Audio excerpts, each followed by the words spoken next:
नमस्कार छात्रों।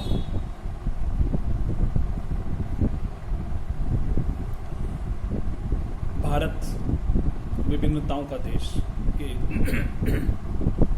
प्रथम वीडियो में हमने भारत के विभिन्न भागों की चर्चा की थी, जिनमें प्रायद्वीपीय पठार, हिमालय पर्वतीय क्षेत्र, गंगा ब्रह्मपुत्र का मैदान आदि की चर्चा हमने की थी। आज हम इसी क्रम को आगे बढ़ाते हुए भारत विभिन्नताओं का देश के दूसरे वीडियो में हम धरातलीय विभिन्नताओं की चर्चा करेंगे। धरातल संबंधी विविधताएं जितनी भारत में पाई जाती है, उतनी अन्य किसी भी देश में नहीं पाई जाती। इसके उत्तर में गगनचुंबी हिमालय पर्वत श्रेणियां हैं। यह विश्व की सबसे ऊंची पर्वत श्रेणियों में है।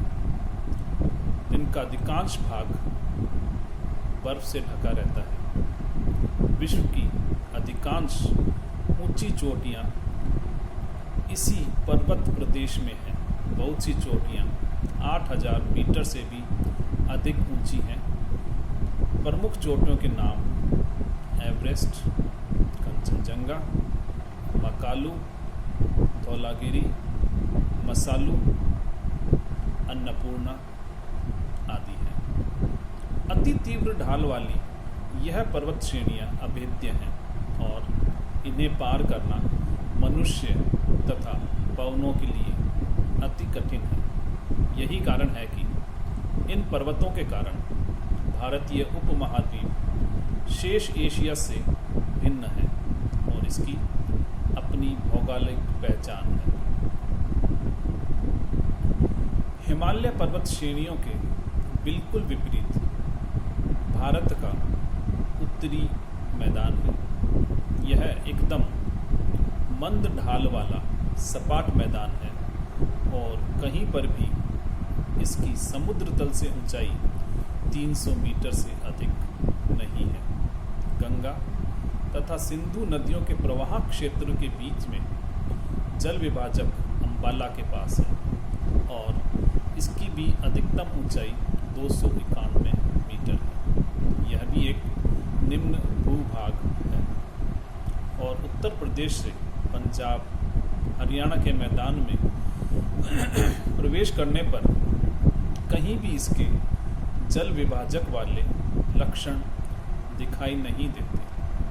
सहारनपुर से कोलकाता तक इस विशाल मैदान की औसत ढाल केवल 20 सेंटीमीटर प्रति किलोमीटर है और वाराणसी तथा कोलायत के बीच तो यह घटकर केवल 15 सेंटीमीटर प्रति किलोमीटर ही रह जाती है।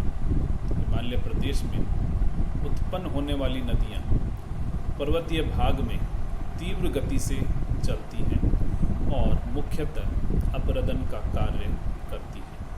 परंतु जैसे ही यह नदियां पर्वतीय क्षेत्र छोड़कर विशाल मैदान में प्रवेश करती हैं, ढाल एकदम मंद हो जाने से नदियों में जल बहाव की गति एकदम धीमी पड़ जाती है और इस भाग में नदियां मुख्यतः निक्षेप का कार्य करती हैं। इस प्रकार यह मैदान नदियों की निक्षेप क्रिया द्वारा बना है। नदियों द्वारा उपजाऊ मिट्टी का निक्षेप किया गया है और इस मैदान की गणना विश्व के सबसे उपजाऊ मैदानों में की जाती है। उत्तरी मैदान के दक्षिण में भारत का प्रायद्वीपीय पठार है। यह विश्व के प्राचीनतम भागों में से एक है, जहां नदियां प्रौढ़ अवस्था को प्राप्त कर चुकी हैं। इसके विपरीत हिमालय से निकलने वाली नदियां अभी युवावस्था में ही हैं। अग्नि तथा कायांतरित चट्टानों से बना हुआ यह पठारी भाग खनिज संपदा की दृष्टि से सबसे बड़ा धनी प्रदेश है। छोटा नागपुर पठार में भारत के अधिकांश खनिज मिलते हैं। इसके विपरीत भारत के उत्तरी विशाल मैदान में खनिजों का पूर्ण अभाव है। हिमालय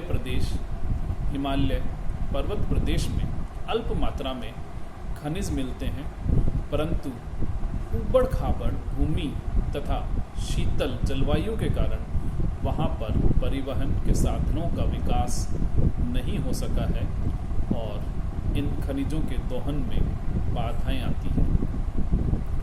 अब हम चर्चा करते हैं जलवायु संबंधी विविधताएं। भारत में जलवायु संबंधी संरचनात्मक तथा धरातलीय विविधता कम नहीं है। यद्यपि भारतीय जलवायु को समूचे तौर पर मानसूनी कहा जा सकता है, तथापि यहाँ की जलवायु में स्थानिक तथा सामयिक विविधता स्पष्ट दिखाई देती है। निम्न उदाहरणों से भारत की जलवायु संबंधी विविधताएं स्पष्ट की जाती हैं। पहला, राजस्थान के बाड़मेर क्षेत्र में जून के माह में दिन का तापमान 48 डिग्री से 50 डिग्री सेल्सियस तक हो जाता है, जबकि उसी दिन कश्मीर के पहलगाम या गुलमर्ग में तापमान केवल 22 डिग्री सेल्सियस तक ही रहता है। अधिक ऊंचाई पर तो तापमान हिमांक से भी कम होता है और हिमालय के उच्च पर्वतीय प्रदेश सदा बर्फ से ढके रहते हैं। दूसरा, दिसंबर के माह में रात्रि के समय द्रास एवं कारगिल का न्यूनतम तापमान -40 डिग्री सेल्सियस तक गिर जाता है, जबकि तिरुवनंतपुरम या चेन्नई में तापमान 20 से 22 डिग्री सेल्सियस तक रहता है। मौसिन राम की औसत वार्षिक वर्षा 1221 सेंटीमीटर है, जबकि जैसलमेर में कुल वार्षिक वर्षा केवल 12 सेंटीमीटर ही है। गारो की पहाड़ियों में स्थित तुरा नामक स्थान पर एक दिन में इतनी वर्षा हो जाती है जितनी जैसलमेर में 10 वर्षों में भी नहीं हो पाती। अगला, जुलाई तथा अगस्त माह में बंगाल के डेल्टा तथा उड़ीसा के तटीय मैदानों में हर 3 या 5वें दिन वर्षा वाले प्रचंड तूफान आते हैं, जबकि 1000 किलोमीटर दक्षिण में स्थित कोरोमंडल तट शुष्क रहता है। अधिक वर्षा के कारण जुलाई माह में ब्रह्मपुत्र की घाटी में भयंकर बाढ़ आती है, जबकि राजस्थान में फसलों के लिए जल का अभाव रहता है। मुंबई से तटवर्तीय क्षेत्रों में ऋतु परिवर्तन का प्रभाव अधिक नहीं पड़ता, जबकि दिल्ली में आगरा में रहने वाले लोगों को ग्रीष्म तथा शीत ऋतु की भीषणता को सहन करना पड़ता है।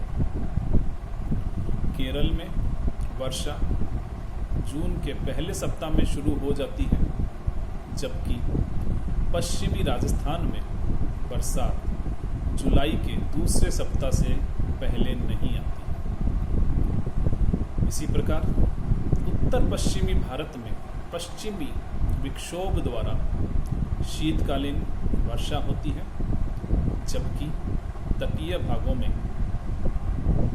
बंगाल की खाड़ी तथा अरब सागर में पैदा होने वाले उष्ण कटिबंधीय चक्रवातों का प्रभाव होता है। यह चक्रवात बड़ी तीव्र गति से चलते हैं और बहुत ही विनाशकारी होते हैं। कन्याकुमारी पर दिन और रात की अवधि में केवल 45 मिनट का अंतर होता है, जबकि कश्मीर में यह अंतर बढ़कर 4 घंटे से भी अधिक हो जाता है।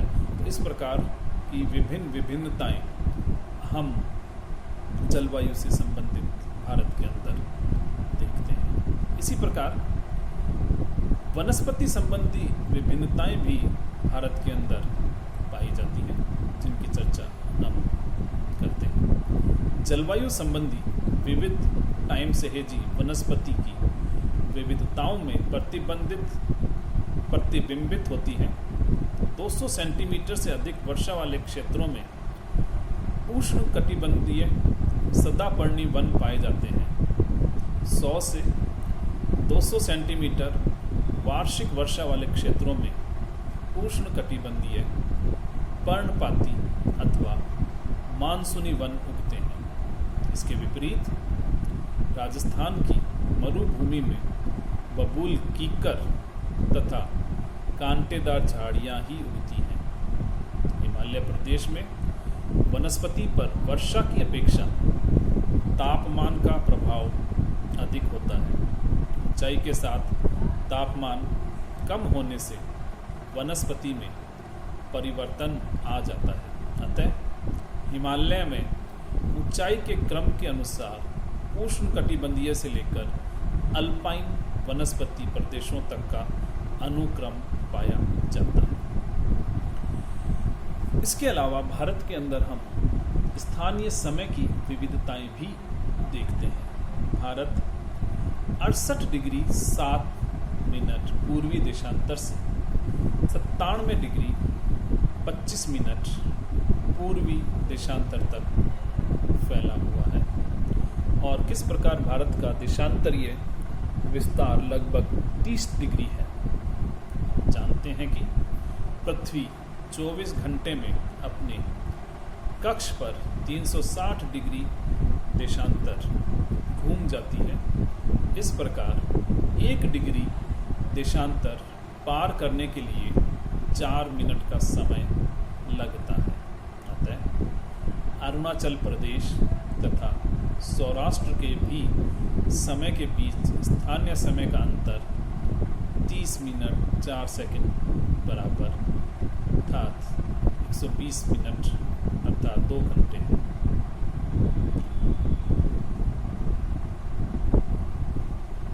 डिग्री 4 मिनट अर्थात 120 मिनट और या 2 घंटे है, क्योंकि अरुणाचल प्रदेश सौराष्ट्र के पूर्व में है, इसलिए वहाँ सूर्योदय पहले होता है। इस प्रकार जब अरुणाचल प्रदेश में सूर्य आकाश में काफ़ी ऊंचा हो जाता है, तब सौराष्ट्र सूर्य की पहली किरण की प्रतीक्षा करता है। यह भौतिक विभिन्नताओं के अलावा और इनके ऊपर आधारित हमारे भारत में सांस्कृतिक, सामाजिक और आर्थिक विभिन्नताएं या विविधता भी देखने को मिलती है। सर्वप्रथम जनसंख्या में विविधता हम देखते हैं। उपरोक्त भौतिक तत्वों में विविधता के कारण जनसंख्या के वितरण में काफ़ी विविधता पाई जाती है। एक तरफ तो लद्दाख तथा थार की मरुभूमियां हैं, लगभग वहाँ मानव विहीन है, तो दूसरी ओर नदी घाटियों तथा डेल्टा में अत्यधिक जनसंख्या पाई जाती है। पर्वतों की अपेक्षा मैदानों में अधिक मानव बसाव होता है। सन 2011 की जनगणना के अनुसार अरुणाचल प्रदेश में जनसंख्या का घनत्व केवल 17 व्यक्ति प्रति वर्ग किलोमीटर है, जबकि बिहार में यह 1102 व्यक्ति प्रति वर्ग किलोमीटर जनसंख्या पाई जाती है। दिल्ली में सर्वाधिक 11,297 व्यक्ति प्रति वर्ग किलोमीटर जनसंख्या का घनत्व है। इस प्रकार सामाजिक तत्वों में भी विविधता देखने को मिलती है। भारत के विभिन्न भागों में विभिन्न जातियों, धर्मों, भाषाओं तथा समुदाय के लोग रहते हैं जो एक दूसरे से सर्वथा भिन्न हैं। विभिन्न क्षेत्रों के लोगों के भोजन, वस्त्र तथा रीति रिवाजों में भी काफ़ी भिन्नता पाई जाती है। तो यह आज हमने भारत में भौतिक, जलवायु संबंधी, वनस्पति संबंधी, सांस्कृतिक, सामाजिक विविधताओं की चर्चा की है। इसे ध्यान से